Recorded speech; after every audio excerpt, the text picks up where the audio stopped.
कोभिड-19ले विश्वलाई नै प्रताडित गरेको छ र यसबाट हामी पनि अछुतो रहन सकेनौँ। सरकारले विभिन्न यस युद्धको विरुद्ध विभिन्न लडाईँ लड्दै आयो। यसै क्रममा हामीले सन्तोषका साथ भन्नुपर्छ कि भारत सरकारले प्रतिकूल अवस्थामा पनि औषधिको सप्लाई होस् या अन्य चिकित्सासँग सम्बन्धित त्यो आपूर्तिलाई निर्विघ्न रूपले हामी जारी नै राख्यौँ। आज जुन अवसर छ म यहाँलाई अवगत गराउन चाहन्छु। भारत सरकारले 10 लाख डोज को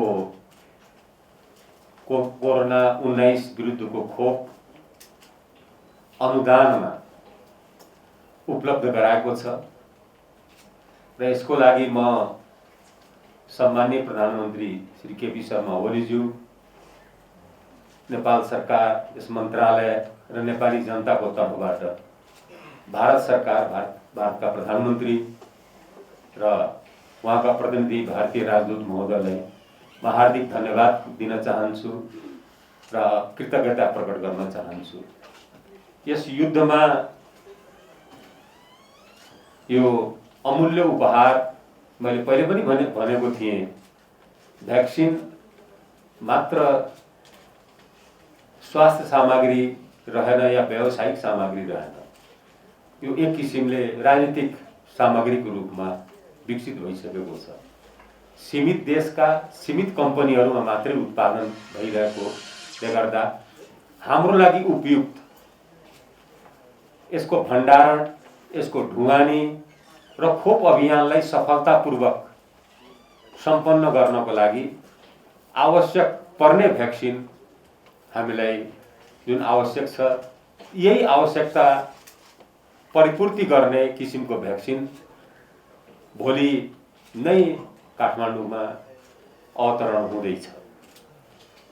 महामहिम राजदूत महोदय, हामीले आफ्नो जनसङ्ख्याको 72% जनसङ्ख्यालाई खोपको लागि उपयुक्त जनसङ्ख्याको रूपमा चिन्हित गरिसकेका छौँ, जसमध्ये 3% जनसङ्ख्या, जसमा सफाईकर्मी, चिकित्साकर्मी, एम्बुलेन्सका चालक र व्यवस्थापनमा संलग्न व्यक्तित्वहरू, सुरक्षाकर्मी मित्रहरूलाई जो हाम्रा अहिलेसम्म कोभिड विरुद्धको सङ्घर्षका प्रथम योद्धा हुन्, ती योद्धाहरूलाई पहिलो प्राथमिकतामा राखेर हामी खोप अभियान तिनलाई केन्द्रबिन्दु बनाएर हामी सञ्चालन गर्दैछौँ। हाम्रो कानुनी, प्रशासनिक, आर्थिक र प्राविधिक सबै तयारीहरू पुरा भइसकेको म यहाँहरूलाई अवगत गराउन चाहन्छु। भ्याक्सिन ल्याउने क्रममा जति कानुनीहरू मैले अहिले भर्खरै भने, कानुनी कुनै पनि जटिलता रहेन। भ्याक्सिन खरिद गर्नको लागि कुनै आर्थिक जटिलता रहेन, प्रशासनिक जटिलता छैन र हामी खोप लगाउनलाई जति तयारी गर्नुपर्ने हो सबै तयारीहरू पुरा गरिसकेको अवस्थामा पुगिसकेका छौँ। यस क्रममा म धेरै समय लिन चाहन्न। यो नेपाल र भारतको बीच मित्रताको एउटा अनुपम उदाहरण हो।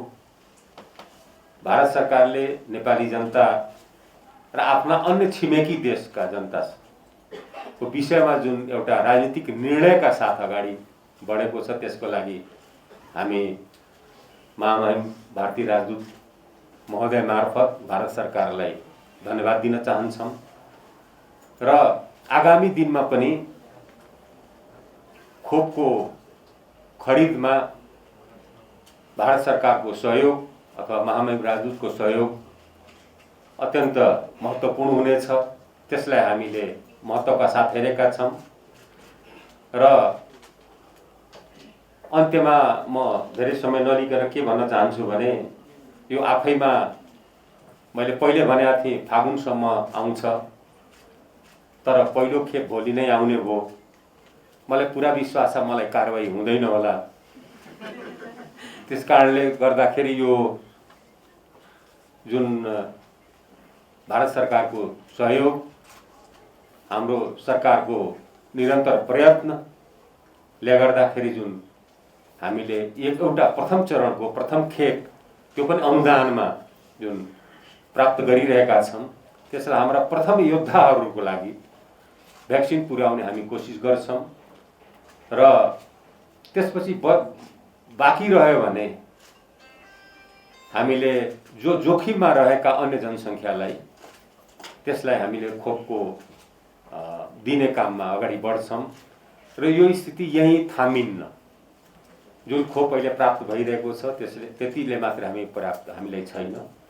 बाँकी खोप हामी खरिद प्रक्रिया अगाडि बढाएर मैले पहिले सुरुमै भने पारदर्शी ढङ्गले गरिनेछ यो काम।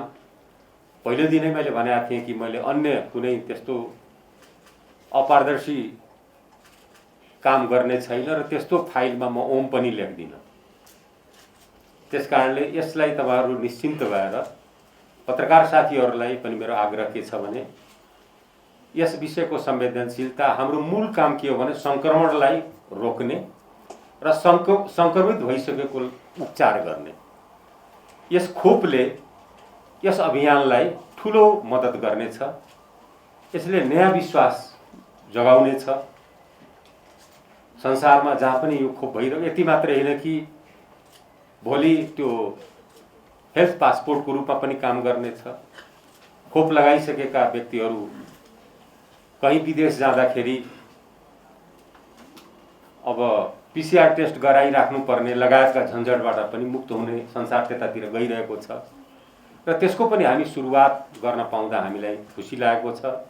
अन्त्यमा म फेरि पनि भारत सरकारलाई धन्यवाद दिन चाहन्छु र नेपाली समग्र दाजुभाइ दिदीबहिनीहरूलाई म विश्वास गराउन चाहन्छु। खोपको अभियान सफलतापूर्वक सञ्चालन गर्न मन्त्रालय, यसका सबै साथीहरू, योद्धाहरू तयार हुनुहुन्छ र हामी ढिलो नगरिकन यसलाई अगाडि बढाउने छौं। कुनै पनि विघ्न बाधा उत्पन्न नगरिकन यसलाई अगाडि बढाउने छौं र बाँकीको लागि पनि हामी प्रयत्न जारी नै राखेका छौं।